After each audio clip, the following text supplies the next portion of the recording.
for coming to join in today's workshop, Free Your Future. I'm excited. We've got a lot to cover, as is always the case. Before I get into the nitty-gritty, we'll do the housekeeping. So if you just bear with me for a second, this is a medical disclaimer. The information including, but not limited to, text, graphics, images, and other material in this workshop are for informational purposes only. No material in this program is intended to be a substitute for professional medical advice, diagnosis, or treatment. Always seek the advice of your physician or other qualified healthcare provider with any questions you may have regarding a medical condition or treatment, and before undertaking a new healthcare regimen, and never disregard professional medical advice or delay in seeking it because of something you've read in this program. When participating in this workshop, all the participants have agreed to respect the confidentiality. That's actually a little bit more when we're talking to each other. So you've got to respect your own confidentiality for the fact that you're not going to share anything because I can't see you. But anyway, as a reminder, all the content presented during this workshop is protected under copyright law. Thank you for honoring that. Okay, so that's that out of the way. Now we can get into the nitty-gritty of trying to create an extraordinary life that you are excited about, fulfilled, and powerful in doing. So I've got a bunch of questions here that I will get to towards the end. We're going to run about 90 minutes today. Sometimes I run over. It depends what streams through me. You should have received your workshop worksheet. Sort of some preparatory questions. Some of you may have gone through that, some of you may not. That's okay. Extra prizes for the people who went through it. So I'll address some of that towards the end. But for now, most of you, I'm going to guess, know who the hell I am. Peter Crone, otherwise known as the Mind Architect. I've had the pleasure of doing this work now for, gosh, over 20 years. And it's always humbling to know how many people are both interested in what I have to share, but committed to your own journeys, right? Like being human, let's face it, is not that easy of a proposition. We all have our trials and tribulations. I by no means am free of those. And many of you know my childhood history and what I've been through. And that does not in any way negate the fact that challenges still come up. But I would assert that the most powerful human beings I know aren't the ones that don't have problems. They're the ones that have a different relationship to those problems. So that's really what we're going to be talking about today, especially in the mediums of time and space. These are the things that as human beings, we tend to be entangled in, we traffic in as human beings, particularly psychologically. And so I'm going to look at the things that we often refer to as past, present, and future. I also am going to talk about, why is it that you may have all the best intentions in the world to have a life that you really are committed to, and yet for some reason it doesn't work. And we can put that under the umbrellas of commitment and the energies of manifestation, which I'm going to speak to, because I think it really is one of the most powerful experiences as a human being to have that sense of like conscious creation of something. But it's also one of the most frustrating when we don't seem to, quote unquote, manifest the things we want. And I feel it's one of the most misunderstood experiences as a human being, because people talk about the word, they throw it around, especially at the beginning of the year. I'm going to manifest this, or you manifest that.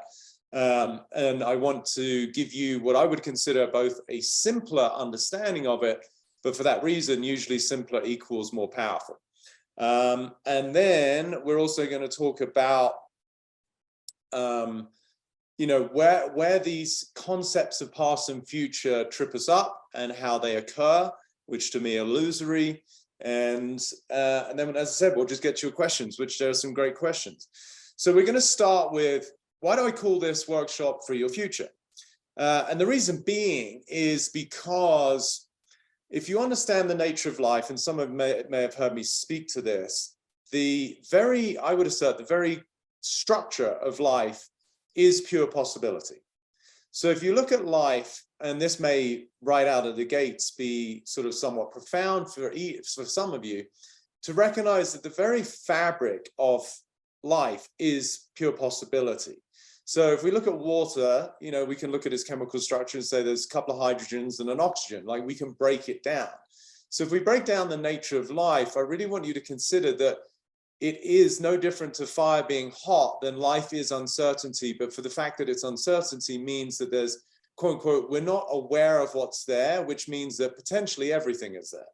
Now, when I really got this myself 15 something years ago, I can remember I was riding my Vespa in a precarious position, which I don't recommend anyone do, but sometimes I kind of lie on it like Superman, you know, with my legs out, which again, don't try that at home, kids. But it hit me like the every moment of life is literally brand new.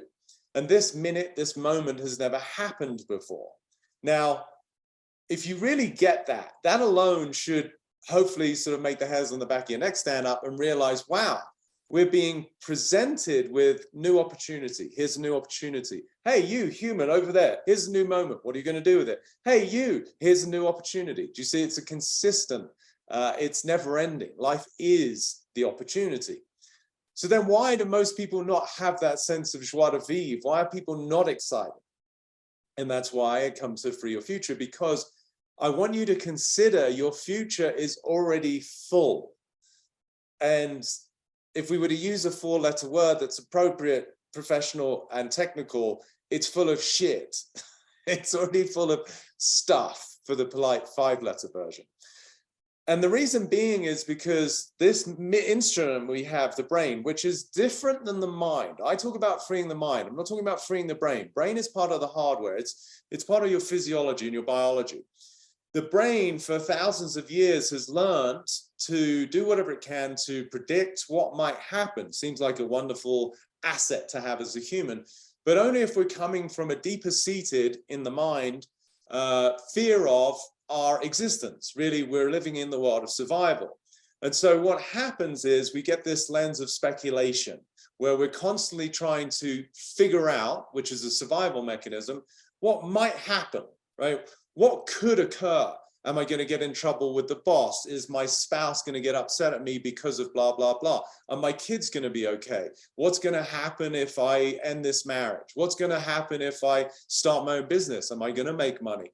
There's like a million iterations of the lens of concern for our future. And I'm going to speak to what is the sort of the fundamental layer that sits underneath all of that a little towards the end. But I just want you to presence that for yourself. I want you to recognize where as a human being, you have the tendency to be preoccupied with this internal narrative of constantly trying to figure out what's going to happen. And if you really look closely, you'll notice that the underlying current, the emotion that's associated with it predominantly is of concern. And that's a sliding scale, right? Concern is sort of more on the conservative edge, like panic and terror, which people struggle with, panic attacks, are more at the outer edges. And then you've got fear and anxiety, which are very unpleasant, but they're still on this continuum. Then you've got apprehension, worry, concern, and then maybe intrigue, you know, which is going to be a little bit more neutral. As we go down the other end of the continuum, we could get to what we consider to be a positive outcome, right? Like, you know, you're looking forward to something, right? If you look at the languaging, I'm looking forward, future-based, but the energy that comes with it is a little bit more like anticipatory of something good. I'm looking forward to seeing you later. Or we could say at the far extremes, there's, you know, just excitement, to the point of kids peeing themselves before Christmas. That's the far end. We want to stay away from both the extremes. So really, I want you to consider that for the most part, people are in what we could call the negative version of a future-based orientation, which is, as I said, sort of from intrigue or concern out to anxiety and worry. And so because we've all had our challenges as we've gone through this crazy journey and our trials and tribulations, we tend to learn from our disappointments in a way that can be maladaptive. Now, sometimes the adaptation we have is beneficial. Like, you know, the old cliche, you put your hand on the stove for a minute, you realize, well, hopefully not a minute, you touch it, it's hot. you realize you don't want to do that again. As a kid, you don't know what a stove is, especially if it's one of these old style black ones. You can't see the heat, the color change. And then you're like, oh, okay, like that's something I want to look out for. And we could say that that's a smart adaptation. But you go through a bad breakup and you're really hurt, disappointed. And then you go into the next relationship with this sort of guard, this anticipation of not wanting to experience that hurt again. That now becomes maladaptive, right? That's a reaction to a past experience, which couldn't have been any different because it wasn't, and we'll get into that. But I want you to start to, especially as you go through your worksheets, to recognize where are you learning from your history, but in a way that becomes compromised in the way that you move forward, right? Like we've seen it a million times on Instagram, where you've heard it, where like dance like no one's watching, like love like you've never been hurt before, and whatever the other, eat donuts like you'll never get diabetes. Is that one? I don't know. I think I just made that up. Don't eat diabetes like you won't get. Don't eat donuts like you won't get diabetes. So anyway, so the point is, as we go through this, I really want you to pay attention to your own life. This is, after all, this is for you and for those who are around you that you might want to share some of your takeaways.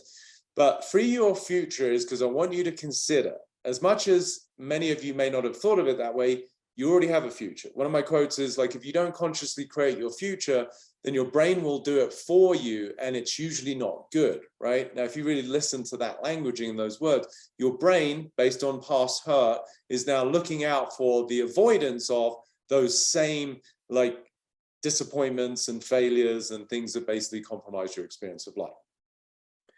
So I'm going to give you a very simple analogy. This will help to just tie this in a nice little bow. So wherever you are in your house right now, some of you are sitting at the kitchen table, some of you are in an office, some might be lying on your bed, some might be in the living room, some might be hopefully not sitting on the toilet. If you are, that's fine. This is not a Zoom. Don't go to gallery. You're not going to find that person. I almost did that once. Don't try that at home. Wherever you are, toilet is not the best example, but every other room is appropriate. So I want you to consider, look around your room right now. Now, whatever you have in there, it could be a table, chairs, a bookcase, there could be a mirror, there could be artwork, there might be a TV, there's a bed, there's pillows, there's the hamper that handed down from grandma that you really didn't want, but you can't give back because you know your parents are going to be pissed because it was grandma. Whatever's in the room, you got shit in the room, right? So now that represents your future. Now, what I want you to remember is when you first moved into that house, apartment, townhome, whatever it is that you're living in. When you first moved in, there was nothing there. Usually that's okay. Maybe you bought the house and it had furniture that came with it. Whatever, you get the point. Play along nice, kids. So I want you to envisage you looked into a space, you were looking around to buy a house, to rent a place, to lease an office, whatever it was, and quote unquote, there was nothing there. That's where we want to get to, because think about the excitement usually you had about moving into a new place. Now, again, it could be under the guise of it was a divorce and you're not actually that excited about moving out from your 5-bedroom home in the suburbs, but whatever it is, you get the point of possibility, which is when we step into a space, and as I said at the beginning, we're going to be talking about time and space, and there's nothing there. What happens next is you start to envisage what you could do with the space. Now, most people understand that, a kitchen is going to have probably a kitchen table that you're going to put there. Some people might build a bench or whatever it is. Your living room could have also an array of all sorts of different furniture. Some people might want to do Bedouin style and you're lying on the ground with cushions and throws. And some people might like a fancy cloud from Restoration Hardware. Tends to be my pen.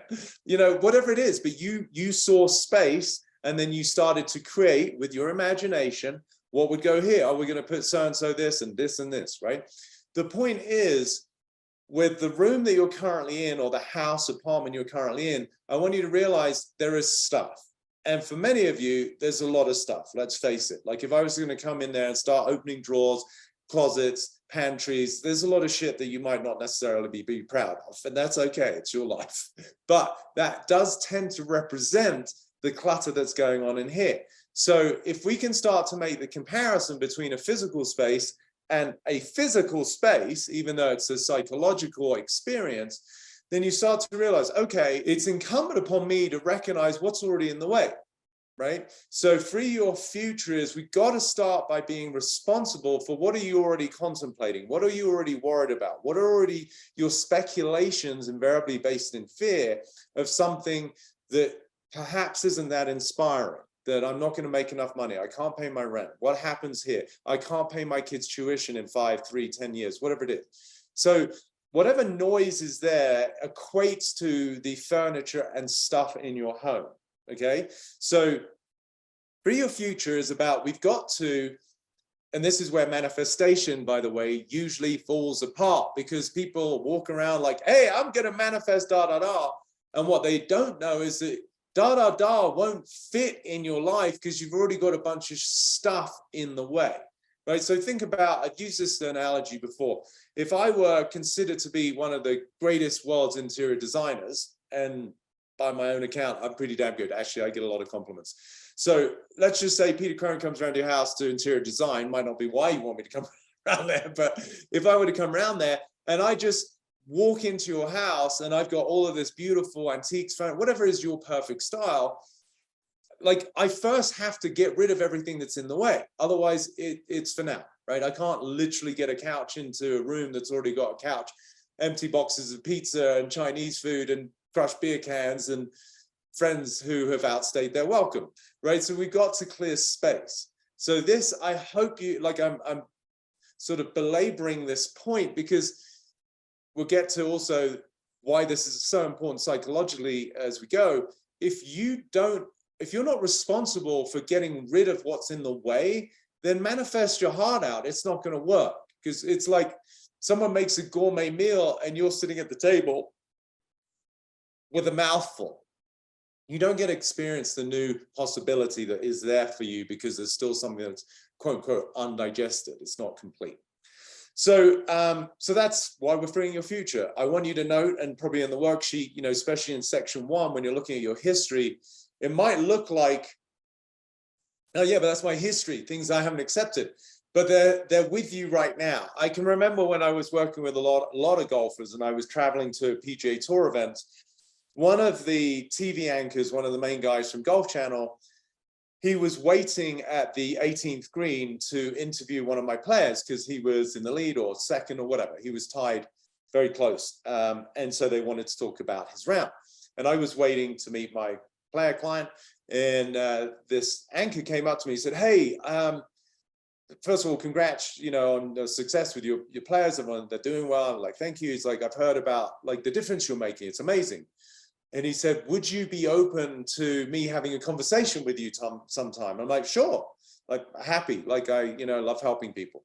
He said, because I've got a lot of things in my past. And I took a beat and I obviously knew what he said. And I totally understood the concern about it. And I just looked at him, I said, no, you don't. They're with you right now. And, you know, as is often the case, if you sit and chat with Peter Crone, like, you know, you get the old proverbial 2x4 around the head. So he's like, oh, and he sort of, you know, did that little dog tilt of his head. Anyway, I was in another tournament 2 or 3 weeks later. He came up to me like an enthused kid, you know, and he's like, oh my God, I totally got what you said. Like I've been dragging my shit around me. I'm like, yeah. And you can see by virtue of the way you're responding to seeing me now, the excitement you have is because you're not dragging it around anymore. And that's freedom, right? So looking at section 1 might seem like there's things in your history that are quote unquote what happened, past tense to you, but I want you to start to see, oh shit, like actually, yeah, in terms of chronological time, they're in my history, but energetically, psychologically, and emotionally, they're actually with me now, which is the occupation, meaning occupying of space that would otherwise be allowing for new things to show up. That makes sense? Okay, so basically you've got a lot of housekeeping to do. What can I tell you? And I don't even know you. And that's because I do a really good job of this and I still have to constantly get rid of stuff. So I've prepared a demonstration as it relates to history and this accumulation, because I think visuals help a lot, right? So here's something I prepared earlier. So think about your history, and you can even, if you want, reference section 1. And there's that moment that happened where you overheard mum and dad say something about, oh, you know, like what happened with Sarah or Johnny or Tommy or Dave or Sally, you know, like I think we're not doing well as kids, as parents, because they only got a B, not an A. And maybe they said it to your face, maybe you overheard it and you felt shame and guilt. And, you know, there's that little blunder, right, that happened. But don't worry, you tried really hard, you know, and you thought, I'll excel in sports. But, you know, you didn't get picked as a quarterback, you know, you didn't make the cheerleader team because, you know, you're a bit too chunky or whatever. Oh, that's chunky. That one hurts. Yeah, you're a bit heavy, right? So you heard that. Kids were a little bit mean. In fact, there's that one time you had to do a presentation. Do you remember that time? Yeah, and all the kids started laughing at you. So there's apparently that wasn't so bad. And they started laughing at you, you know, and so you accumulated that little scar. But it's okay. Keep going, keep trucking through life. And then, you know, you start to get into those teen years and, oh God, like, you know, you got acne and pimples and they're calling you all sorts of names, and you got weird protrusions happening on your chest and hair, and, you know, people are making fun of you because, like, you either have too much hair, you don't have enough hair, you're not tall enough, you're still short, whatever it is. But that's okay, don't worry, because, you know, you fall in love when you're 50, don't you? And it's like, oh my God. But then you found out, actually, they're not in love with you and they cheat and they're like, kiss somebody else. You know, and you're going along, it's fine, don't worry. Once I get to college, it's going to be awesome. You know, and you go to college and you have one too many cocktails, you experiment with some drugs, you know, and then you drive your car and you get a DUI, and then your dad finds out about it, and, you know, you have to hear about that. And then anyway, you know, it's okay, don't worry, I'm going to get a job. Then you go for your interview, but you don't get the job. And then, you know, you have to go on Social Security for a while and you feel like a loser. And, you know, so you get the theme, right? So, and then you get to, like, you know, you're in your mid-20s, you go to a workshop, or you're in your 30s, and then someone talks about manifestation. You're like, yeah, I'm here. I'm ready to manifest because I feel really good about myself. I'm free. Anyway, you get the point. Should I leave these on for the rest? So I want you to understand that as human beings, and we can call it karma. I'm actually using these because I ran out of my lint roll. So this is just a cheap way, by the way. If you have fluff, you can get scotch, and this is great exfoliation. I know you didn't realize this was a beauty workshop, but actually this really helps a lot. Did I miss any? I can barely see myself. So I want you to recognize that as human beings, on the human level, we tend to accumulate, and we accumulate a lot. So there's not only what goes on in our body, the accumulated toxins. Many people do cleanses, juice cleanses, fasting, water fasting, whatever it is, because we recognize that we tend to accumulate. We certainly accumulate a lot psychologically, some of which is great. You remember how to drive, you remember how to speak languages, you accumulate knowledge. But then what I'm talking about is the accumulation of emotions, things that you have not accepted into your life, that you have had hurts, trials and tribulations, disappointments, a feeling of failure, shame, guilt, all of these emotions, which are very human, but if they're not addressed and they're not completed, then you end up looking like a guy covered in Scotch tape, which never got anyone too far, last I checked. So I want you, as you do the workshops, to be really thorough with yourself and not just go through it and answer the questions, but feel, where are you literally not okay with something that happened? You haven't integrated it, you haven't accepted it, because that is the massive, like, usually elephant in the room barrier to you creating the life you want. You're literally carrying the things that you have yet to accept, the things that you didn't want to happen. So just for that first section, where I talk about, list all the events that you can remember that, you know, hurt you, usually, you know, with somebody else or something else. If you want to, just as a cheat sheet next to it on the side, just put the word acceptance, right? Because that's what's lacking. That is the antidote. That is the healing medicine for whatever occurred that you quote unquote hurt you. And then you can also ask the question, can you change what happened?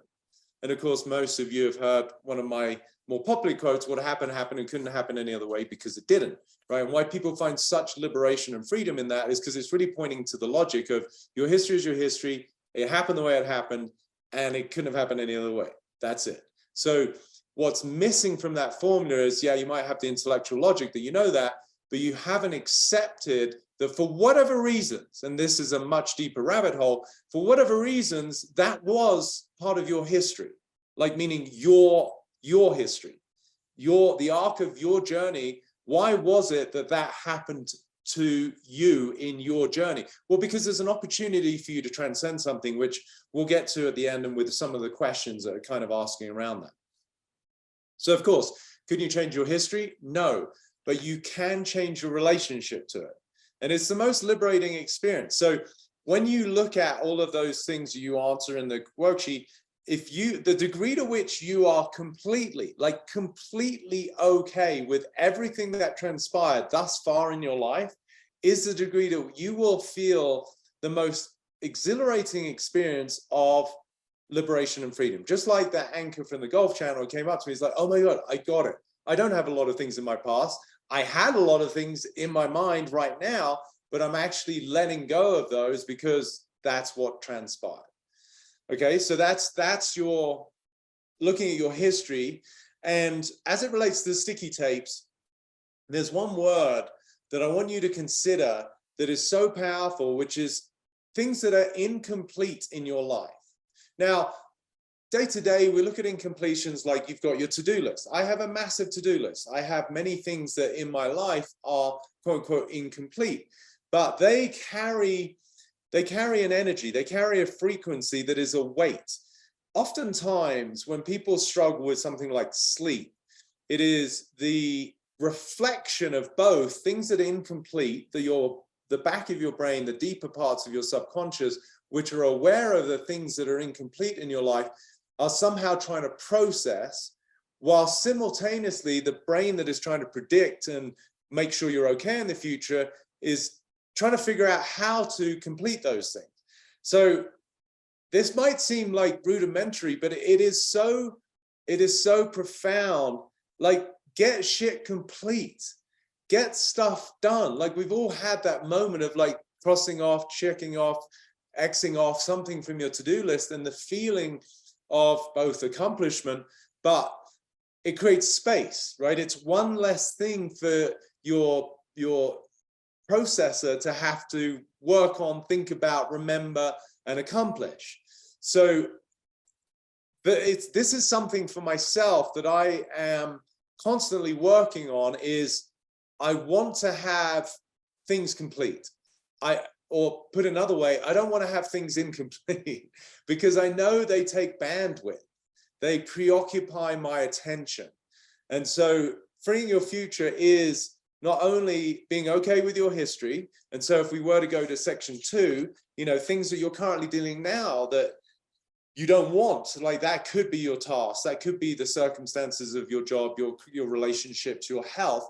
I got it. But again, things can't be different. So where can you be responsible for the fact that things are the way they are? And then we're going to get into what's really powerful, which is taking action. Like, life doesn't respond to your thinking at a very subtle level. Yes, we can talk about the energy, but it's not so much the thinking, it's how the thinking translates into your physiology. Because as sort of these vibrational beings, you could think all you want all day.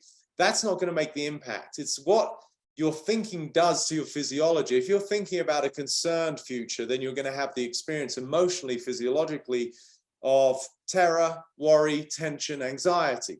That's what life responds to. But life responds to mostly doing shit, like get on with it, right? I think I've shared with most of you who've followed me for a while.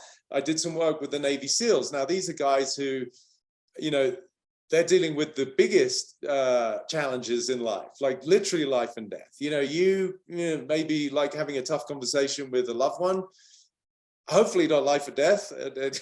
I don't know who the hell you're dating if it is, but maybe get out of that relationship. But they are dealing with literally life and death situations, and their motto is deal with it. Deal with it isn't like, yeah, sit down and think about it. It's like, deal with it, like do something, take action. So at the end of this, I want you to all understand there are going to be sort of some pivotal words that I'm going to give you. The first we're starting with is freedom, right? Free your future. I hope you understand now in ways that perhaps you didn't understand like 30 minutes ago. Most of you are not free because you're accumulated over time stuff that you're still dragging with you that weighs you down. It's the quintessential expression, isn't it? Baggage. Oh, they've got a lot of baggage. Like everybody knows what that's referring to. They've been hurt, they've been disappointed, they've had failures, they've struggled in life. But in that way, if you look at it, every single human being has the potential to have baggage, no matter how difficult your history's been. Why? Because you have a history, right? I've met some of the, most we could call lucky, fortunate, whatever it is, blessed word, whatever word you want to use that could attribute to the fact that they had parents that loved each other, they stayed together, there was no fighting, there was plenty of resources, they went to a good school, they even went to an Ivy League university. And I can think right now of a friend of mine in New York who I met, whose life was on paper picture perfect. And he's still got a ton of freaking baggage and he ended up getting divorced and it wasn't. So it doesn't matter what your history looks like. It's a history. You could put it all under the auspices of one word. I have a history, yes. The question is how much of your history is still lingering, like what I call emotional indigestion. Right? You still can feel it, right? Maybe not in your belly, but certainly in your heart and in your head. So freedom is the first word I want you to really circle, underline, capitalize, put like butterflies around, whatever works for you. If you don't start with freedom, then we ain't going anywhere rapidly, okay? I'm going to take a little swig. So the way to access freedom, be responsible for things you've accumulated, make a list, check it twice, and complete that shit. Okay, so present. Stuff you're dealing with right now, some of it you will recognize is really just a byproduct of things you haven't accepted, right? Meaning, what is the consistent theme? You're in a second, third relationship and you notice, wow, the same triggers are happening. I don't seem to be respected. I don't seem to be listened to. I'm not heard. I'm not valued. Yeah, but if you have experienced that and you're experiencing that now as one of the things you don't want, then your opportunity is to recognize that the consistent theme is you and the way that you relate to other people and predominantly the way you relate to yourself, right? So again, there's an incompletion, but it's in the way that you view yourself. It's not incompletion of what happened. There's an incompletion in the relationship you have and the way that you view yourself. Now that takes a little bit more work. This is obviously what I do with one-on-one and when I'm coaching them is to help them to get to what I call these contexts, these deeper subconscious narratives that usually are, invariably are created or triggered in childhood because dad said this, mom said that, blah, blah, blah. So we get to now in present time recognize through whatever it is that you're upset about, you're not happy with, you're not comfortable with. And again, stacks of questions with a lot of things that you aren't happy with. The opportunity is to see, okay, what is it? And this sometimes honestly really takes you slowing down, sitting down and really reflecting, not like trying to get into fight or flight and resist life, but rather go to, okay, this is a pattern. I've noticed this before. This is a reaction. And you have to sit quietly and understand, okay, what is it about the current circumstance present that I'm dealing with that is actually a reflection of something that I know, even if I don't think about, but I know I can feel I've had, quote unquote, as part of my identity for 10, 20, 50 years, right? So present, some things are out of your control. That's why I distinguish things that are personal to you and some things that are societal or things that we don't have a say in. Again, like the cheat sheet before, you can put acceptance. And by the way, that was to help you with section 1, number 1. Section 1, number 2, when it's more about things that you did that you don't accept versus things that happened to you, but rather things you did, then the cheat kind of quick answer to that to help you out of it is forgiveness. All right, so acceptance is the first thing that, yeah, kids made fun of you. Your dad said this, your mom said, we wish we'd had a boy, not a girl. Like, people go through some pretty hideous things that you hear from others or your circumstance. Profound acceptance, it couldn't have been different, is what's going to help find freedom as it relates to yourself and the things that you did that you are sort of shameful of, you feel guilt or regret about. And if I were to really tap into my history, I could go, yeah, oh, I wish I hadn't done X. I wish I hadn't done Y. But I don't do that anymore, because guess what? I couldn't have not done X, and I couldn't have not done Y, because I didn't. And I want you to understand, the person that you were when you did those things didn't have another option, meaning you were functioning from within the best awareness you had at the time. And so now, today, with a little extra wisdom, hindsight, experience, knowledge, whatever it is, you could look back with judgment. But it's a completely futile exercise, because what you've garnered today in who you are today is not who you were when you made the choice that you're having some sort of regret over. You see? So that's why forgiveness is the access to helping to integrate those things that you did that you have some shame over. And there's some pretty bad ones. Like maybe I'll get to the question. I remember someone talking about, the things they did, alcohol addiction, like sexual exploitation, things that they are not proud of. I get it.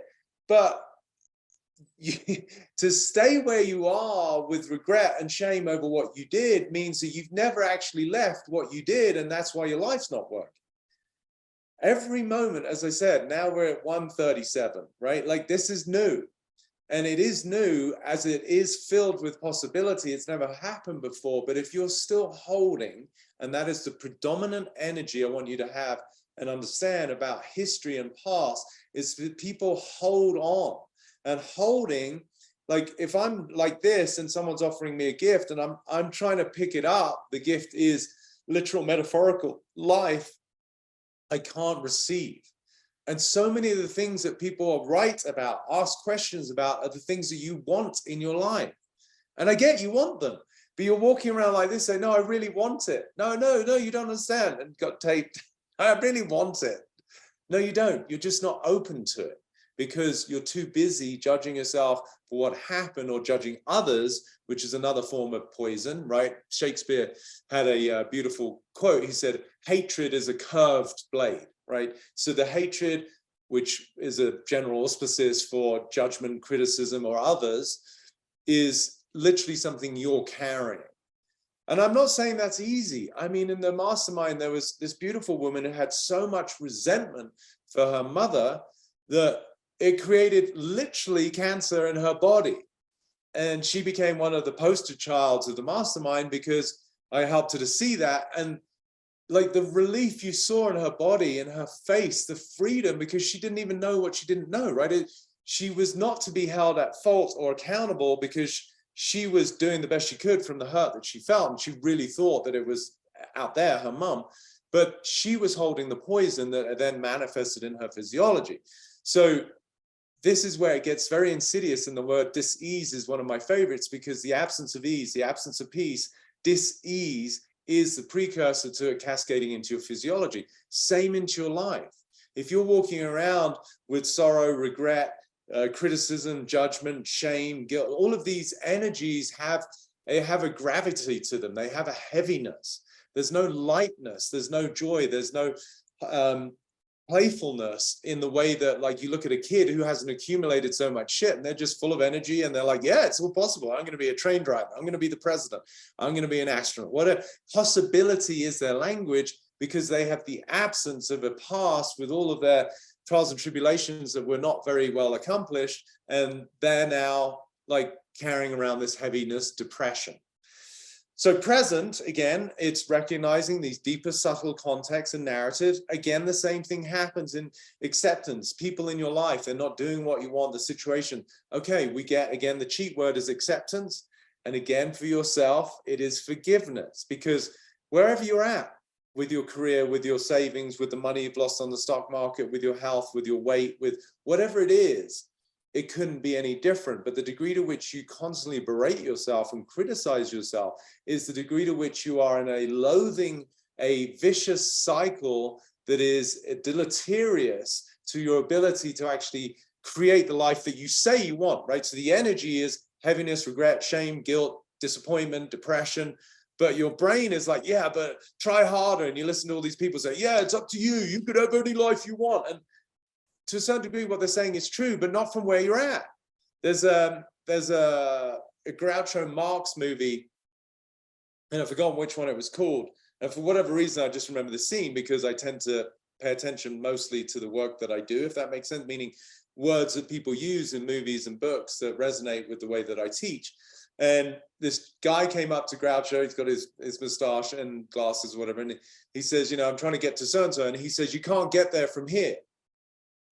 Now, if you just, like, to me, that was just very Groucho-esque, right? Like, it's sort of a little bit of a Zen koan. It's like a mind bender. It's like, you can't get there from here, but you can, right? Because wherever you are, you can move to somewhere where it's maybe more accessible to get to where you want to get to, but you are where you are now. So why I use that line is you can't get there from where you are now, meaning if you're holding on to a history that you haven't yet accepted, integrated, or forgiven yourself for, then I don't care how many affirmations you do in the mirror in the morning or how many seminars you go to about manifesting, you're literally like looking over your shoulder all the time, not towards a future that you're consciously creating and that you want to be responsible for. So have I emphasized enough that you've got to let go of shit?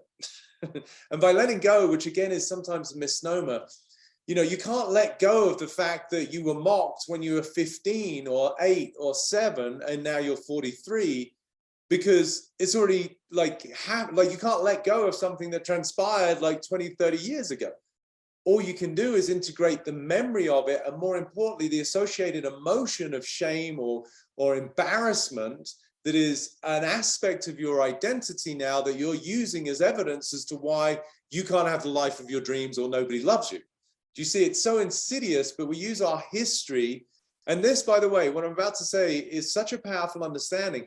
The reason the ego, not you, the identity that you think you are, holds on to your history in the way that I'm inviting you not to, is because it validates an aspect of that identity that is based in some language of self-negation. Now, if you don't get what I just said, please rewind those last 45 seconds when you get to watch the recording, because that is the reason, that is the evidence.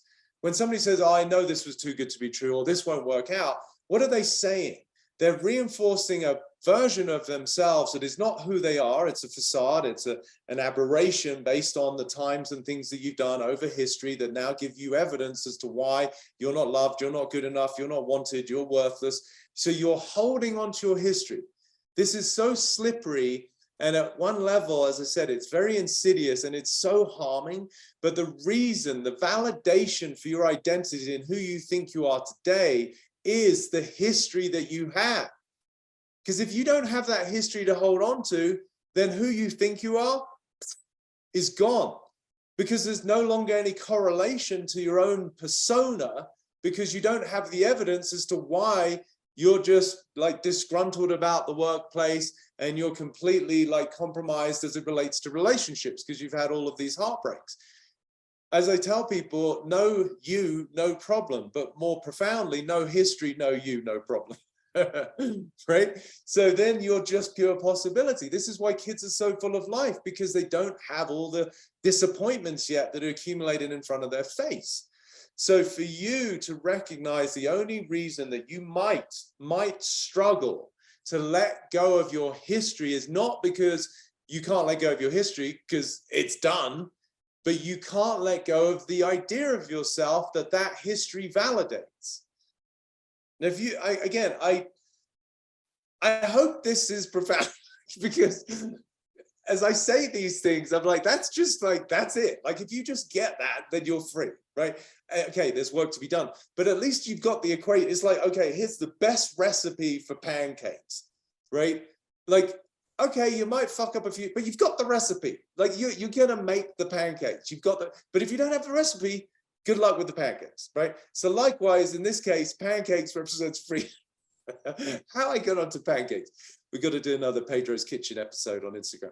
But anyway, pancakes, freedom, basically one of the, if you didn't know that pancakes and freedom are synonymous, then I don't know what the hell's wrong with you. What school did you go to? Well, not school, like seriously.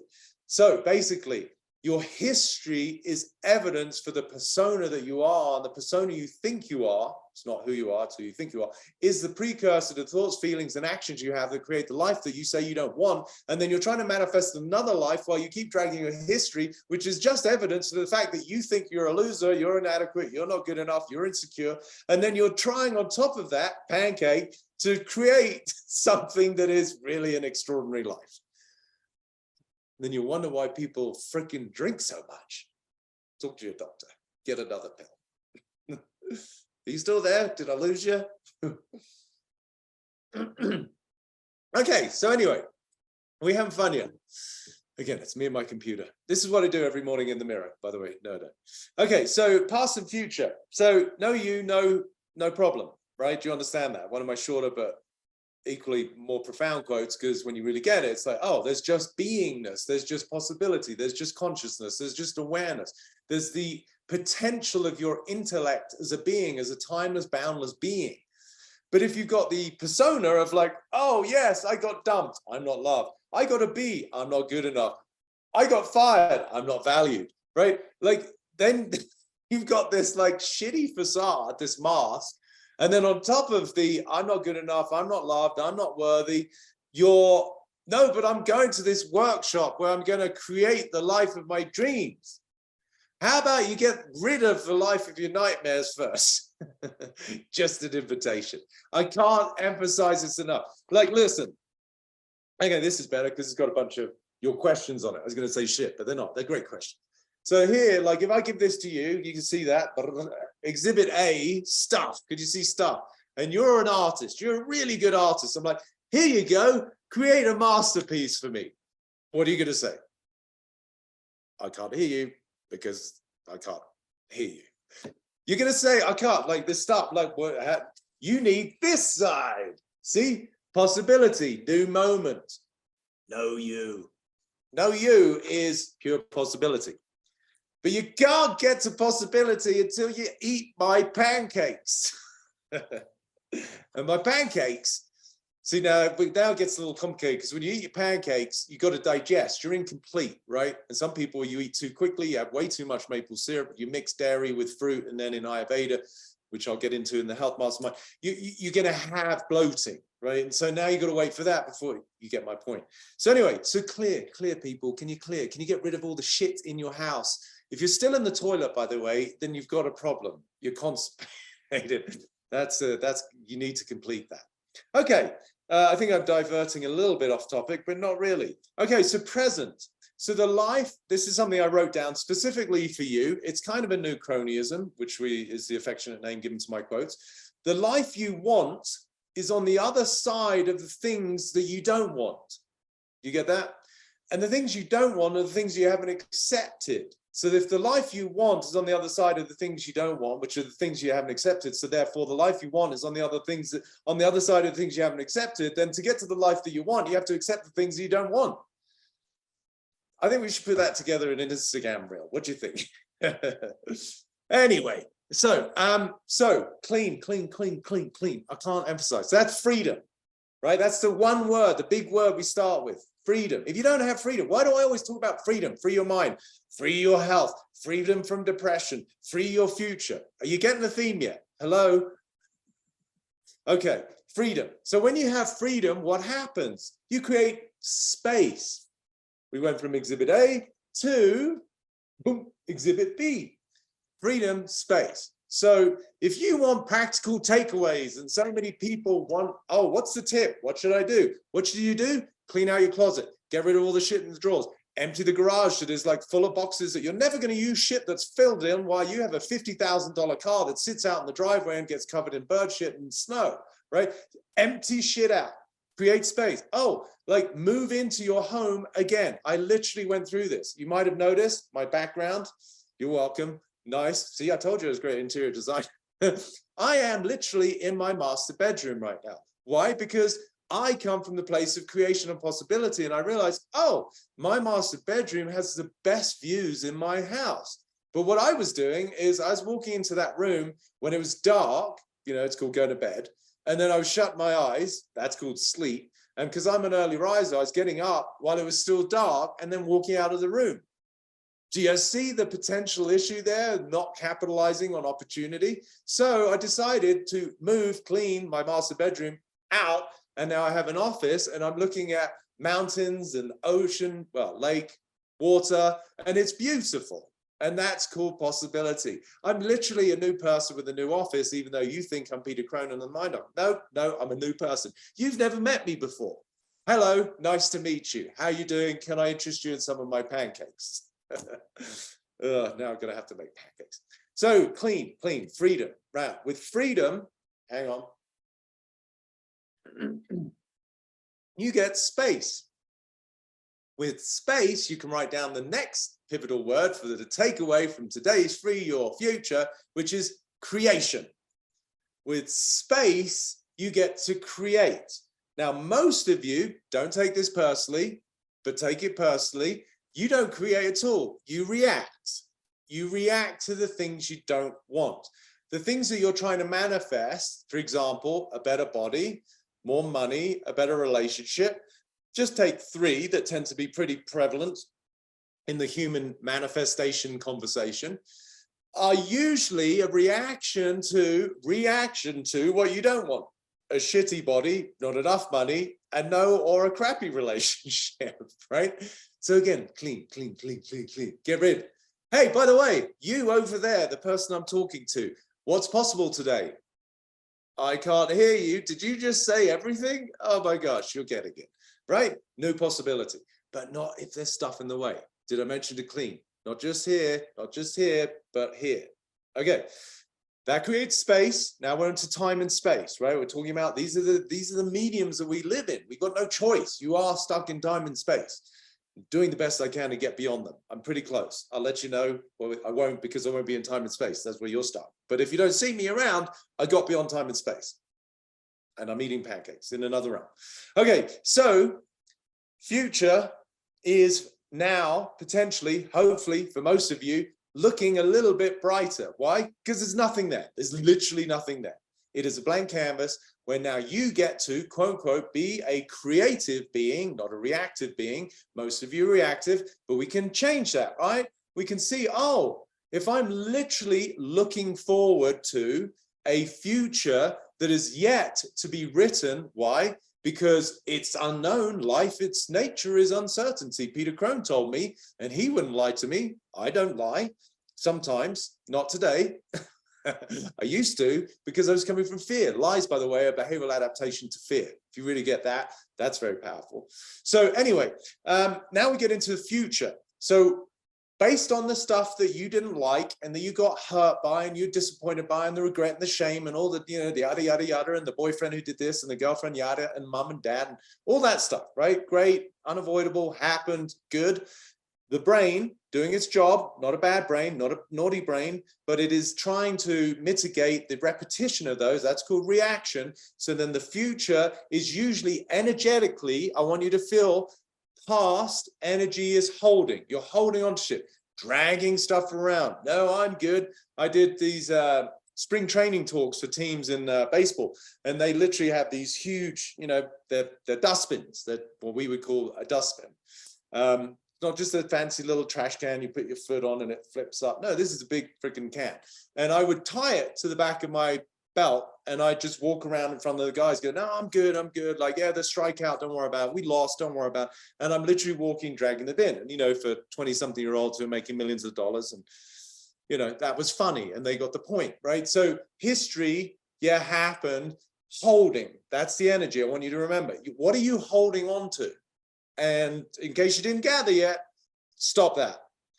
Future, based on a brain that's trying to predict and protect, tends to be the energy of you're trying to avoid something, right? So holding over here, although the way you're looking at me, that might look to the right. Anyway, you get the point. Past, holding, future, avoiding. So in your section 3, you can write down, you know, what all the events that you foresee that you don't want to happen, right? That's anxiousness, that's fear, that's intrepidation, that's tension, that's concern, worry, the gamut of that continuum that I talked about. So in that, I want you instead for your cheat word to help you with your tests, right? Like now that we've got the internet, you can go online and get all the answers. Peter Crone's the answer to the For Your Future test. Instead of putting acceptance, which is appropriate, you could say I accept, but acceptance is more present or past. This is I don't know. I don't know. 3 simple words. I don't know. So all the things that you foresee that you don't want are literally projections of your own imagination. Right? Again, one of my more tongue-in-cheek quotes, I say, you can't help but laugh when you realize the only thing upsetting you is your own imagination. And when you get that, you realize what a freaking lunatic you are. And I love you for it. But, you know, let's get into the lunacy of like loving life and being free and creating, God forbid, a world where we actually all get along and there is a corruption and people being murdered or whatever is going on in the world.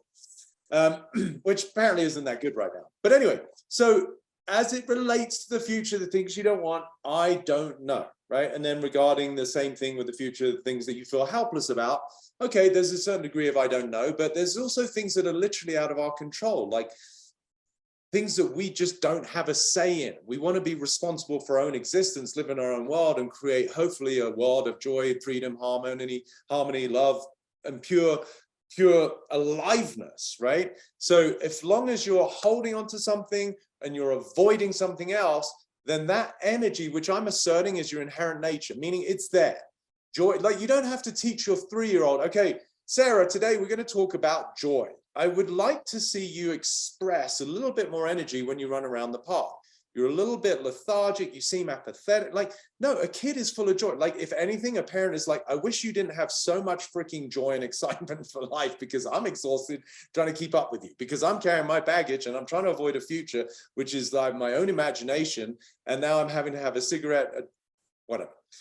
Myriad of different ways of escaping, right? So the point is inherent aliveness is there. It's just, what is in the way? How much stuff have you accumulated that is dampening your light, right? We can get poetic. You know, I often use this analogy. When I first started my work, I said, everybody's a bright light. It's just how many lampshades are you wearing, right? So the light is the same. The light source, the ability, the potential, aliveness, vitality, radiance of a being is there. The question is, how heavy, how thick, how dense, how many shackles do you have in the way of that? And again, the real shackles, and this is where we can't get into it because I'm just talking to my computer, but at the deep context that I, go through in the masterminds or when I'm working with one-on-one, this to really remove the deep stuff that's around the light bulb. But for the most part, you could clean your closet, right? Like you could start there and feel, oh, I feel better. It's like suddenly you're talking nicely to the husband or whatever it is. There's a change. Okay, so future avoiding. So now, if you put the cheat words, I don't know what's going to happen. If you really don't know and you're okay not knowing, then there's nothing you're avoiding anymore, right? You start to see the insanity of what it means to be human when you don't understand these principles that I teach. I'm not saying this is the only way to enlightenment, but it's pretty damn solid and we get great results. But most people are walking around there completely oblivious to these distinctions and this formulaic understanding of how the brain works and why they're in a state of misery. And then they seek any form of escape, whether it be through medication, alcohol, weed, or sex, or food, or tea, whatever it is, right? They don't know. I hope you get the gift that this is, not because it's from me, like, forget about me, just absorb the gift for yourself and go, holy shit, I'm a human being who's been walking around holding to stuff, resisting stuff, and avoiding stuff, and then wondering why I'm exhausted. Right? So when you start to recognize, oh, this is actually an opportunity to truly access the potential that it is to be a human being, now you go from a state of reactivity to creativity. You literally get to make it up. Why? Because you're making it up. As I was about to say, you start to see the lunacy, the craziness of a human being is you've got one brain. Now really track here. Your one brain, which has got its hurts and disappointment. We covered that, right? Yeah, whatever. You got kicked in the balls by like whatever, a girl and you were laughed at. Whatever you went through, it was a humiliating experience. I got it. I knocked down a wall when I was 15 trying to drive my dad's car. I've told you the story. I certainly got broken up with by girls and, whatever. But that brain that has got hurt is now projecting, making up, imagined a future where you're trying to avoid that, right? You following? Your brain. Hello, you, the one there with the skull and the sort of gray matter stuff, right? Your brain is creating a future that you don't want to happen, avoiding. Now what happens? Follow along, class. That brain that made up the future that you're worried about, creates your anxiety, fear, tension, then your sickness, you got like diarrhea and you can't sleep, all the shit that goes with it, no pun intended. That same brain is now trying to figure out how to avoid the shit that the brain made up in the first place. Like, I'm laughing with you because I did the same thing for years and I wondered why I was exhausted. Do you understand? Brain makes up a problem. Same brain that made up a problem, a projection, pure imagination, is now trying to figure out, oh, how do I avoid that problem that the brain made up? Okay, if you're not laughing either with me, I hope you're laughing at me. I hope you're just laughing because that is asinine, right? And now that's what we humans do. So when you start to realize, oh, okay, thank you, brain, I appreciate it, but you actually are creating the very dis-ease that I'm trying to, really hard to escape, then I'm just going to kind of put you on the back burner for a little bit. I want to allow the timelessness of the soul that I am, the being that I am, that is pure possibility, pure freedom, to actually run the show, which is called pure creativity versus reactivity to the fictitious future that is worst case scenario that now you're causing me to try and avoid, which is actually getting me nowhere. And then you wonder why most people are on this linear progression without much, if any, improvement, right? Okay, great. That was a lot. Did you get that? Okay, brain, great. We need it. Awesome. But let's use it from a position of creativity. As they say, the mind is a lousy master, but a great servant. So if we can start to churn what I'm telling you into a formulaic way for you to live your life and go, I'm not going to hold on to my history. There's no future that I'm avoiding. Why? Because I'm going to just deal with it because I don't know what's going to happen. But whatever happens, either I'll deal with it or I'll find someone who can deal with it because I can't always deal with it. That's okay. But I have the facilities and the resources to help me deal with something that I can't deal with. That's called handling life, right? There's nothing to worry about there. There's a lot of things that I sometimes could do, but I don't want to, and I hire someone. There's a ton of things I couldn't do, and for that reason, I get someone else to do it, right? Versus sitting there and just worry about it. Okay, that's a lot of information. I know some of you are saying, slow down, please slow down. This is called giving you value for your buck. There's one thing that I know, I can categorically say with confidence, I don't disappoint in terms of how much information I give you. Your ability to assimilate it, that's on you, not me, okay? But I'm definitely going to download plenty. Okay, so now we're starting to see this transition, this transcendence, this transformation from a human being who's carrying baggage, who's reacting to an illusory future that hasn't happened yet, trying to figure it out to avoid it, and then wondering why they're in a state of disease, versus, oh, my history is my history. Yeah. Hello, we've all got one. I'm okay with it. Yeah, if some things were embarrassing, whatever, you know. My future, clueless, don't know. But not knowing is what gives me my ability to now, from this place of non-reactivity, to literally make it up. Hence that second word, creation. So how do you create stuff? Well, you say shit or you write it down.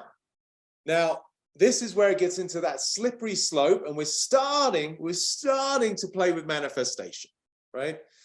Do you see how the manifestation conversation is like, this is a terrible, no, it's not terrible. It's a bit of a gross example, but I'm going to share it anyway, because why not? I'm free and the future is unwritten and I'm just sitting in front of my computer. No one's going to punch me in the face, I hope. So anyway, I was playing golf with some friends, and for those of you who don't know golf, let's just say it was a par 4, meaning ideally you would maybe make a 3. That's called a birdie. That's better than 4. So the lower in this case is better. Like I know in an infomercial, more is better. Like, wait, there's more. In this, is less is better. So if it's a par 4 and you get a 3, that's called a birdie. Awesome. So I was playing golf with a friend, a few friends, and he was making a putt on the green, and it was a long putt, 30 feet. Something that you likely won't make. You know, if it's a 3-inch putt, sure, you're going to make that. 30 foot, highly unlikely. Hopefully you can make it in 2. But he was already lying 6, right? And ideally you want to make a 3, worst case scenario, a par 4. So he was putting for a 7, not great. But he made the putt. It was 30 foot. I mean, whoa, unexpected. Probably like percentage-wise, 1%. And one of my friends said, oh, great putt. You know, nice acknowledgement for a friend for an accomplishment. And his response was, yeah, whipped cream on shit. Right? Good putt, whipped cream. He's already played 7 shot, whatever. You get the point. So manifestation, whipped cream sounds way like it's so tempting and tantalizing. I'm going to manifest this beautiful sculpted partner and manifest millions of dollars. And I'm going to manifest a beach house, a mansion, and a jet. But you're walking around with all the sticky tapes of I'm a loser, no one likes me. It's like, yeah, whipped cream on shit. Do you see? So now we're starting to get into, no, you're not shit. Yeah, your history's not bad. There's nothing wrong with you. You're pure possibility. You're a timeless, boundless being. Now, when you tap into that energy, now we can start to talk about manifestation. Otherwise, it's not manifestation. It's really manipulation. Oh, I like that. See, we're going from manipulation to manifestation. You could quote me. Okay, so manifestation is we first have to have exhibit B, if you remember. You might not remember because there was nothing there. Do you get it? See, that's pure possibility. Manifestation can only happen when, first of all, what? You have freedom. Freedom only happens when you eat Pedro's pancakes, which is you accept your history. You're not in resistance to what is. Life is the way it is, but only as it is always, right? And then it's like, okay, what am I going to create? How do I create? Great question, person in the back there that I can't see through my computer camera. The question is, how do I create? Well, you create by declaration. I'm going to get in great shape. How many people said that this year, a few days ago, maybe still saying it, maybe even forked out 50, 100, 200 bucks a month to join a gym? And that's what they were creating. I'm going to get in great shape. But they are up against the pile of poop that's got the whipped cream on it, right? And they wonder why February 5th, they're like, you know what? I think I'm going to put my membership on hold. The kids are like rolling the eyes, the mother, the wife, you get the point. So manifestation can only happen if there's nothing there. And this is why I said clean, clean, clean. You've got to get shit complete. Get stuff complete. I can't emphasize it enough. I wish I got more stuff complete. I'm getting better. But the more I get complete, the more prolific I am in the way that I create. And I'm pretty prolific as it is. Okay, so declaration, saying something, writing something, saying something. That is creation. I'm literally creating abracadabra. If you don't know the Hebrew translation of it, it means as I speak, so I create. How cool is that? That's why it's abracadabra, because it's freaking magic. You are a magician. You're a walking magician. Each of you is a walking magician. Most of you walking magicians constipated with emotional indigestion, and you've got a bunch of shit dragging around on your fancy magician cloak. But once you get rid of all of that, you're a magician. As I speak, so I create. Okay, so that's creation. Now we get to the really hard, the stuff I've been talking about is pretty hard, let's face it. But the really hard part, that was hard, accepting and acknowledging your history and that you did the best you could within the level of awareness that you had, and that the way things are right now couldn't be any different because they're not. That's tough. That takes a big being to accept. But moving forward, creating, and then the hard part. The next word you have to write, folks, discipline. And this is where some of you just ended the Zoom meeting. You're like, fuck it. I thought he was going to give me the answers. I don't want to do discipline. Screw that. I thought I could sit on my couch, ideally in a lotus position, omming my life away, and someone would walk into my house with a suitcase of $1 million. No. Yeah, another expression for you. You don't get what you want by just wanting it. Life responds to action, folks, not your opinion. Okay? So, you got freedom because you cleaned all out this shit. And then you got creativity because you got space to work with. And then discipline and time is what allows whatever you want to manifest to show up. Are you following? Because this is powerful, formulaic, fundamental, transcendent type stuff. Even though my description of it maybe not so articulate. I'm talking a lot, and hence my voice. Do you see? This is creation. I'm creating dryness in my throat. Oh my gosh, it's already 2:10. Okay, how are we doing there, folks? Is everybody completely overloaded? I hope so, but with goodness, right? So freedom, creation, blah, blah, blah, abracadabra. I'm a fucking magician. Excuse my French. I am a magician.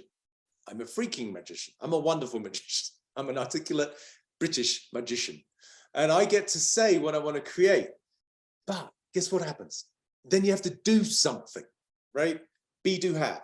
You've heard that before. You want to have $1 million. You want to have a beautiful body. You want to have a great relationship. You want to have a big home in the Seychelles. Great. How'd you have it? Was because of what you did before, action. And your actions are a byproduct of who you be. And if you be lethargic, apathetic, resigned, cynical, frustrated, depressed, anxious, fearful, resentful, and embarrassed of your history, you're likely going to be in the Seychelles, but you're the guy walking around picking up litter from the beach and you live in a shack. Still manifestation. Do you see it works? Manifestation you could exchange for the word physics. That's all it is. It's not some freaking highfalutin thing. Oh, you're a great manifester. No, I'm a human who has thoughts and feelings. I take actions in correspondence to the thoughts and feelings I have, which really are a byproduct of the deeper subcontext narratives that most people are oblivious to. And because of the actions I take based on the thoughts and feelings, because of the cages I live in from my triggered history in my childhood, I now have the results. Oh, you're a manifester. Yes, so are you.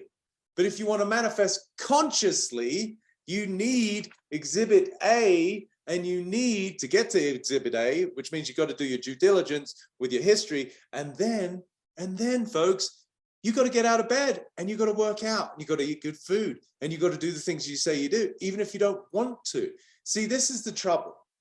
Most human beings are much more interested in how they feel.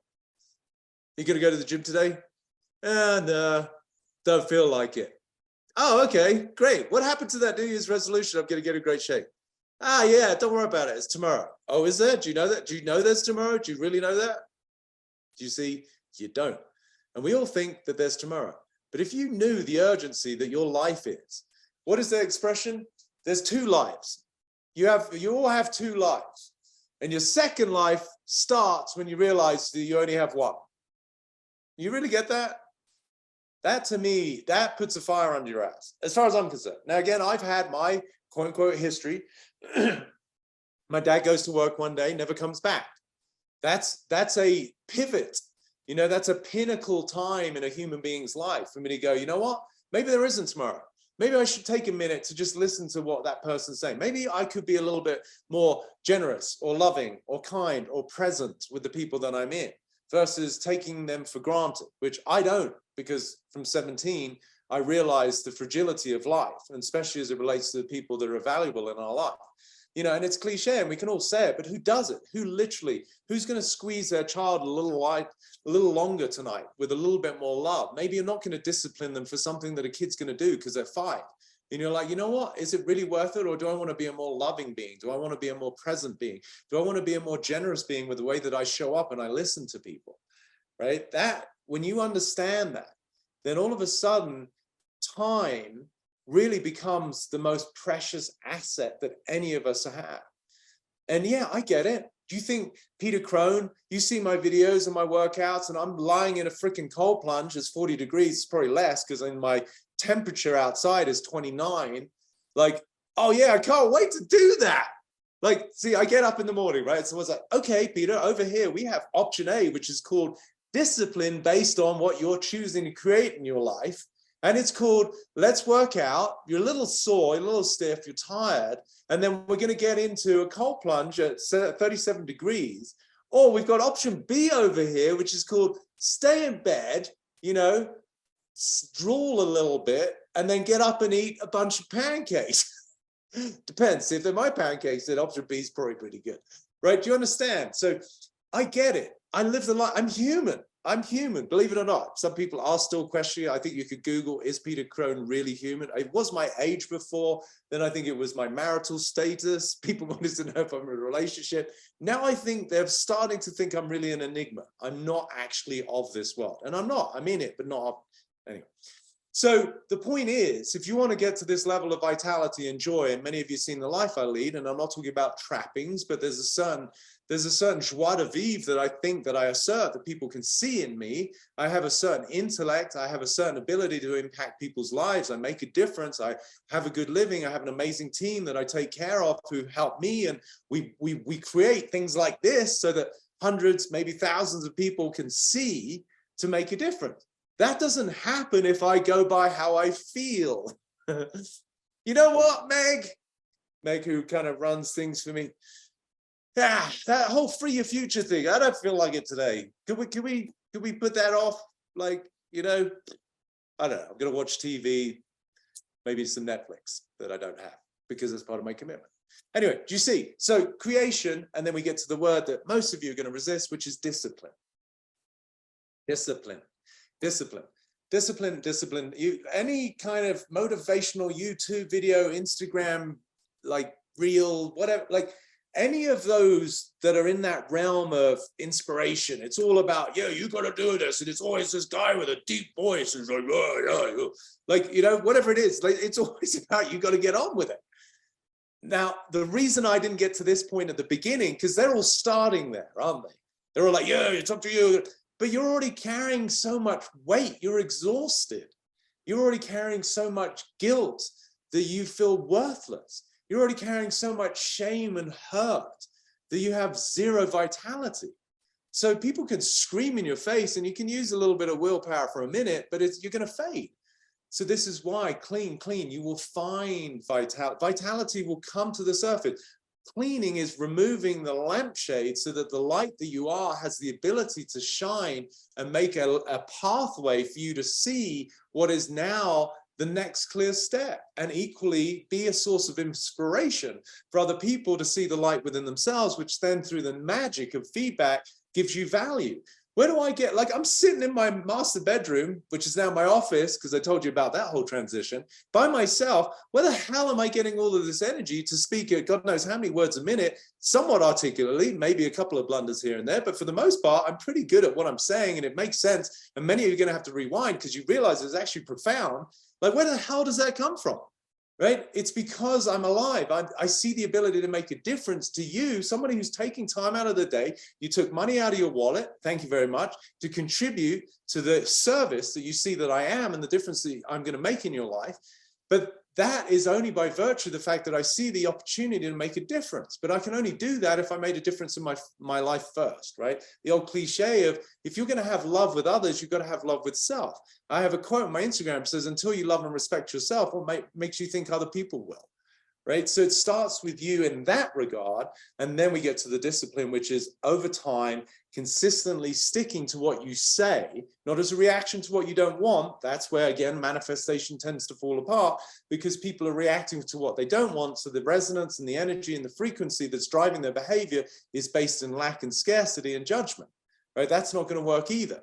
So get clear on this last page. See, we're making progress. Page 4.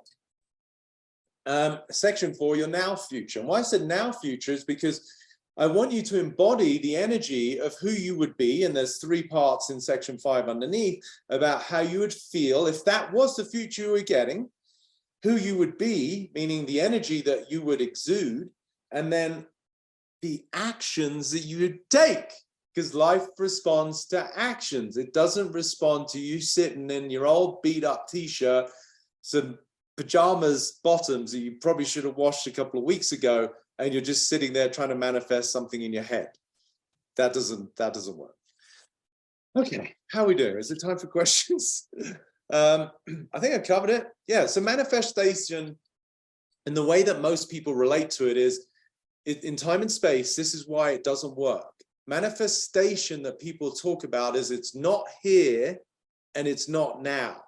Right? Think about it. You're trying to manifest something. What are you trying to manifest? Well, it's not here and it's not now. It's in the future and it's over there somewhere. That's never going to work. It just isn't going to work. Okay, I think I can get to some of your questions.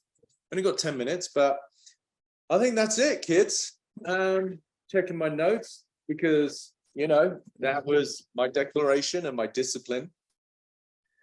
So one point with manifestation, the not now, not here is profound if you really understand that, because what you're saying is, I don't have it and it's not with me. And so that actually is the energy of scarcity, which speaks to the antithesis of who I assert you are, which is everything. If you are whole, if you are everything that you're looking for as an experience and as a potentiality, it's all there, then looking through the lens of it's not here and I don't have it and it's not now, then you're actually in conflict with your own divine nature. That makes sense? So it's like a Christmas present, you know, that's wrapped and someone saying, well, I don't have my present.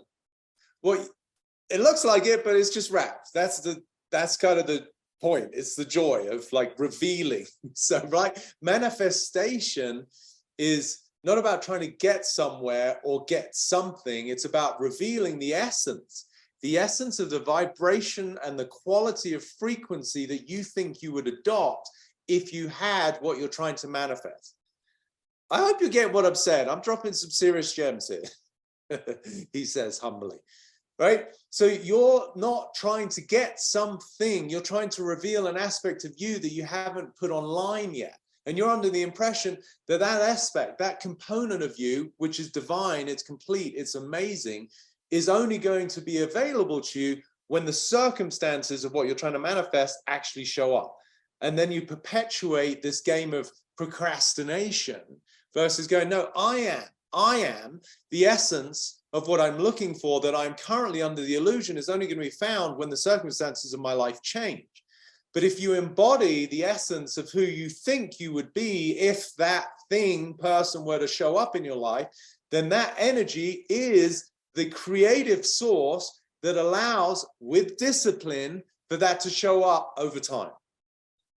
I mean, how much do we charge for this course? We're not just getting such a bargain.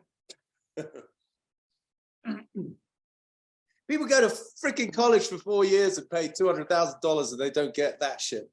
Anyway, what was I saying? Okay, so question time. Let's start with, because there's some good ones here and there's a lot. Gohar, what do you do if your loved ones are the ones who bring you down, steal your wings when you're ready to fly? My mother is an amazing person who I adore. However, she has been through a lot from a very young age and is in a constant reactive mode. Okay, so now if I could interact with you, which I can't, so therefore that's moot, I would ask people to say, what was the lie about the question? And now my masterminders are all like, me, pick me, pick me. I know the answer because I've done the mastermind. I know, but I'm not going to pick on you. So what do if your loved ones are the ones who bring you down? There's the hint. They're not bringing you down. So when you look through the lens of thinking that you're being brought down, in this case by your mother, who is an archetype, a role model, she's obviously part of your quote unquote biology and a huge influence in your life, it seems even more likely that those type of people that are in our lives, our spouses, our families, our kids, our co-workers, they're the ones that upset you. No, they're just doing something which is revelatory. It's a means by which you get to see the part of you that you haven't yet accessed, which is the potential to be with any circumstance. Meaning that your mother is not bringing you down. She is, through her words, her actions, whatever it is that she's doing, is revealing where you think you're incapable of dealing with somebody else's malaise or her reactivity mode because of whatever she's been through that you said from a very young age. What's that got to do with you? Okay, so no one's bringing you down but you. As I said, one brain imagines an illusory future of a worst case scenario. The same brain is then trying to figure it out and you wonder why you're exhausted and apathetic about moving forward. Same here, you're not being brought down by anyone. Someone is doing something, saying something, the way your brain is interpreting it as a perceived threat, you don't want it that way, and then you're in resistance to life, which is creating the fatigue, and now the question, which is appropriate, and thank you, Gohar, for asking the question, but your mother isn't doing anything to you, and she's certainly not bringing you down. Unless, of course, you were standing on a ladder and she's sawing the legs, in which case I understand and I apologize. I misunderstood your question. She's bringing you down. You can always count on Pedro from a little bit of silly humor. Okay, my girlfriend, Troy. Troy, what's up? Hopefully most of these questions have been answered by virtue of the fact that I just downloaded a whole bunch of profound, like life-altering content. But in case it hasn't, I'll go through some of the questions. My girlfriend recently broke up with me, and this shattered my current reality. You start to see the lies, people. Do you live in a greenhouse, Troy? Okay. She was throwing bricks when she walked out, and it I got it. Shattered my current reality. Again, I'm playing with you because you're powerful. I have compassion. I'm sorry. I went through a lot of breakups when I was in it. I know it feels like shit. Anyway, it was terrible and beautiful, and is still a little terrible. Going through it has led me to question, can only the ego be hurt? I had a moment where I was repeatedly saying, you broke me, until I realized that she didn't break me. Awesome work, Troy. Gold star. No, actually, piece of Scotch tape.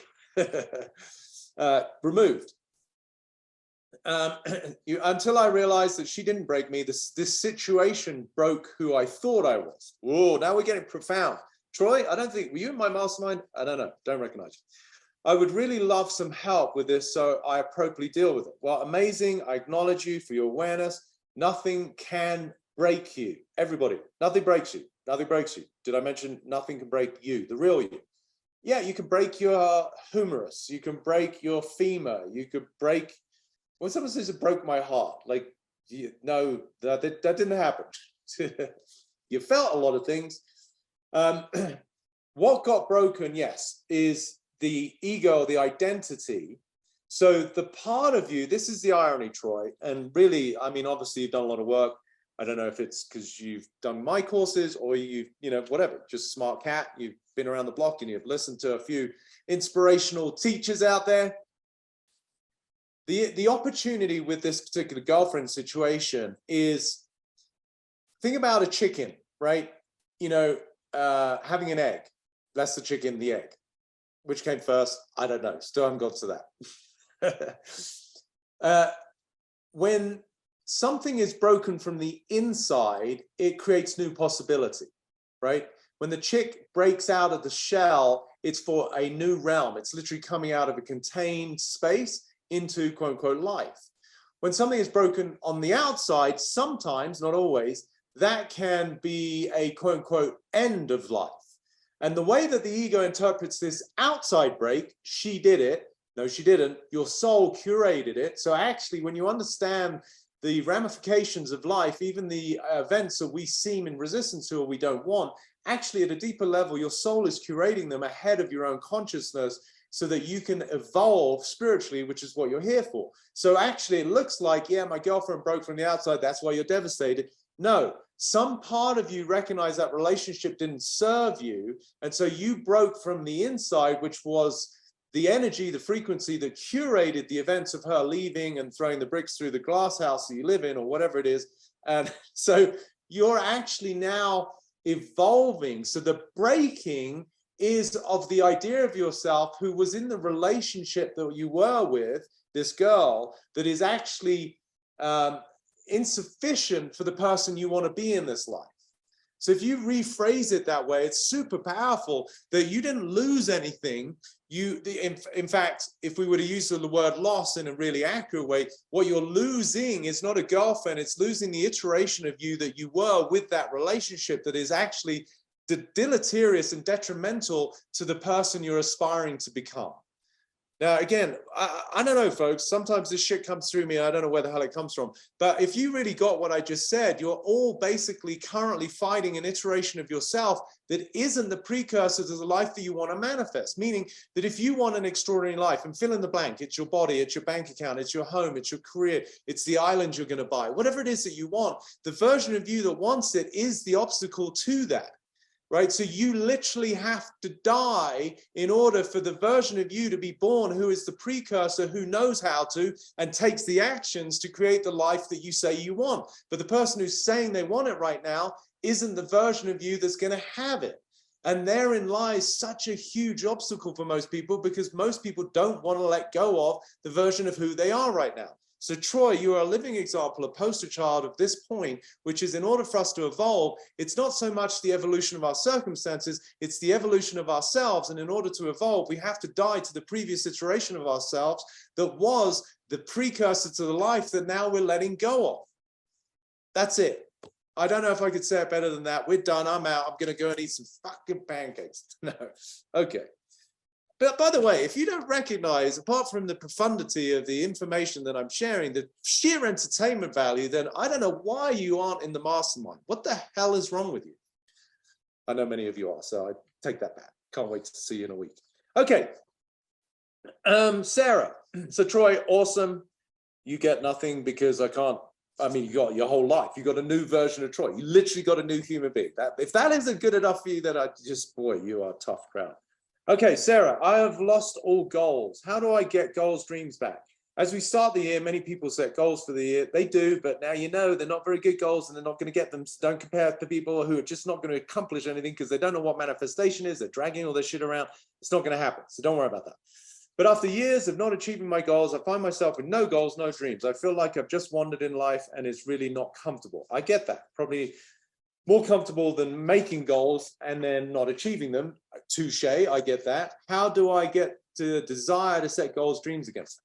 Clean, clean, clean. Accomplishment is the byproduct of the feeling of possibility that you can accomplish. So there's something, Sarah, that you are carrying about yourself, your disappointments, your failures, the judgment and criticisms you have of who you are, or the narrative of woe that, oh, things don't happen for me. And my sister, look, she's married and she's having her first baby, or my best friend just made a lot of money, or the way that you're using other circumstances as evidence to reinforce your own identity that who you are is somebody that doesn't deserve an extraordinary life. That's a crock of shit. That's a story. That's an incompletion of the way that you're viewing yourself that is a complete lie to the divine being you are, who's timeless and boundless. So to use the metaphor I used earlier of like someone creates this gourmet meal, but your mouth is full, you're saying, I don't have goals and aspirations.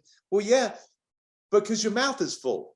And maybe literally, I mean, you might literally be watching this, although you probably heard your name and then you put down your fork. I'm just saying you don't have an appetite. And when we don't have an appetite, it's because we haven't digested. We haven't processed what have we been through. So for you, my dear, goals and aspirations and dreams are there. They're there. You can't not have them. What you have in the way is something that you've yet to process. Maybe you've been through some tough times. Maybe you did go through a breakup and you haven't processed it. Maybe someone that you loved has left you or died. Maybe you got fired. These are all things to have compassion for with yourself, but you can't wallow there too long, because then you're feeling this sense of hopelessness and worthlessness and woe is me, which is not the precursor to being creative or in any way motivated towards your own goals and dreams. So clean, clean, clean. And for you, you may not be able to even access what it is psychologically. Sometimes it's difficult to see, but clean your house, make your bed, get yourself some new towels, like simple things that give a sense of freshness and newness. Okay, so I hope that helps. Barbara or Barbora? Never heard of a Barbora, but anyway, I don't judge. I can envisage big dreams. There you go. Sarah, connect with Barbora. I can envisage big dreams. I did not plan that. That is just literally, that's manifestation in action. I can envisage big dreams for myself for the future. However, I catch myself quite often thinking that I'm not good enough and that those are not possible for me to reach. I work on this as much as I can, but it keeps on happening still, no matter my conscious efforts. Any advice? Yes, first of all, great. So we could say, Sarah's in the dumps, right? She's got the heaviness, the accumulation. She's got the magician's cloak covered in stuff, and she's heavy. She doesn't even have an appetite. You've got an appetite. I've got envisaged big dreams. Awesome. But you don't have any follow through. You don't have any action. And so the version of you has got some story about your powerlessness, your past failures that warrant you not really going for something. So it's all possible. Your big dreams, I promise you, are not even big enough. I promise you they're not. I work with some of the most successful people in the world. And when they start realizing what I'm telling them, they're like, oh my God, my goals aren't even big enough. And these are people who have big goals. Do you know what I mean?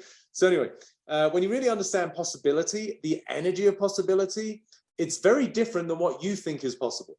If we really understand that distinction, it's so powerful. And I'm pretty imaginative, but when I realized that what I think is possible is not what's possible, it was just like a light bulb. I'm like, oh my God. And I'm pretty creative. I'm very creative.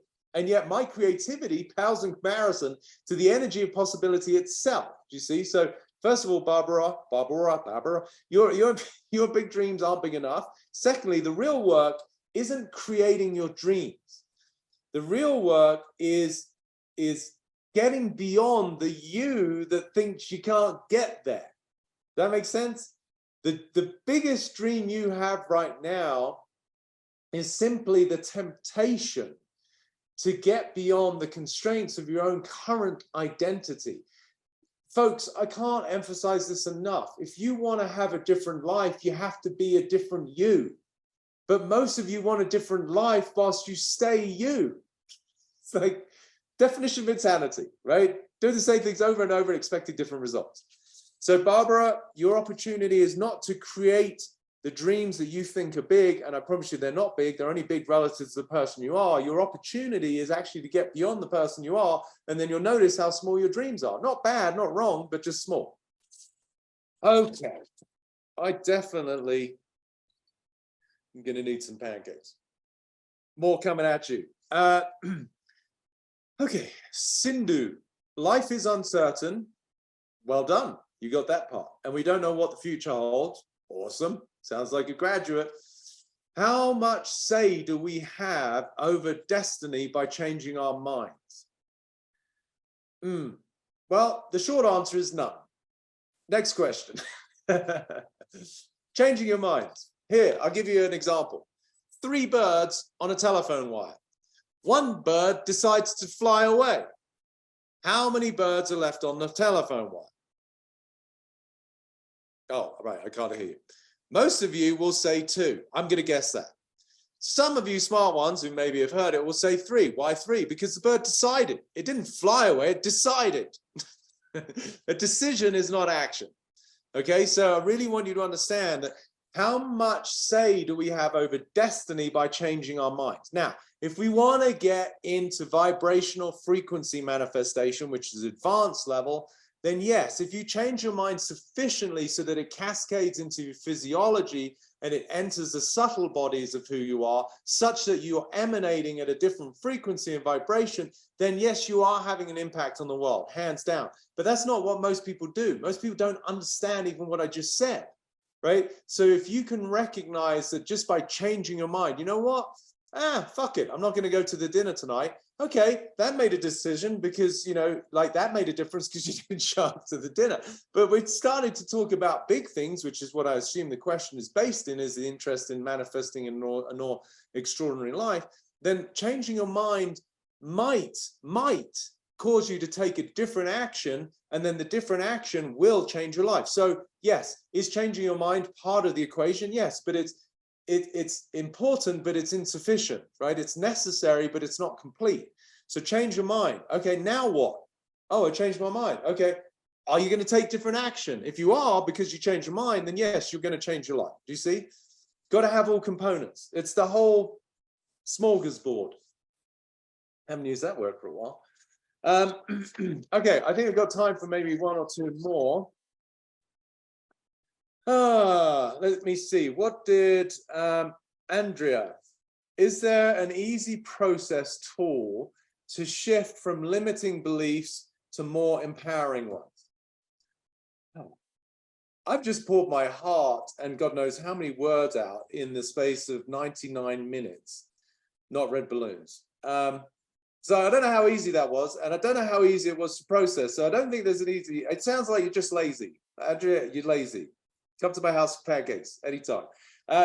Yes, I mean, one of the ways to get from limiting beliefs to more empowering ones is by recognizing the illusory nature, the pretense, the fallaciousness of limiting beliefs. Limiting beliefs are beliefs, and they're limiting in this case. A belief that is more empowering is still a belief. It might not be a truth. So if you really want the easy shift, you've got to know truth. But most people don't know truth because they're blinded by their own context, their own subconscious patterns that are the precursor to the thoughts they have that are the conscious level. And what you're thinking about is too late. It's been generated from what you don't know you're thinking about, these subconscious patterns that I help, again, dissolve in the mastermind and when I'm working with people, so that then you can access truth. Truth is, and I've said it to you, but saying it doesn't necessarily make a difference, which is you're divine, you're limitless, you're boundless, you're timeless. Now, if you really embodied that, like if you really felt that, Andrea, then you would not be stopped by a limiting belief. Does Peter Crone still have the ability to see a limiting belief? Oh, I'm not sure that's going to work. Right, I could see that, but does that stop me? No, it's like, because I know it's a limiting belief. I'm not stopped by a belief. I'm driven by what's possible. Totally different existence.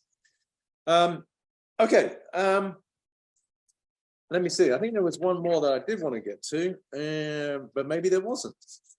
Okay, yeah, so Katish, how can I discern the life that I really want to create? This is a great question. From the life that I want to create simply to obtain relief from present circumstance? Great question. The latter can feel very convincing. It sure can, and it's what most people do for an entire lifetime. So again, I'm going to repeat. How can I discern the life that I really want to create from the life that I want to create simply to obtain relief from the present circumstances? Listen, hopefully I've addressed it, right? Because most people, as I said, are reacting, not creating. Reacting is, as you said correctly, from present circumstances that you're seeking relief from, meaning it's something you don't want. Like I had an Instagram post that said most things that people want is a reaction to what you don't want.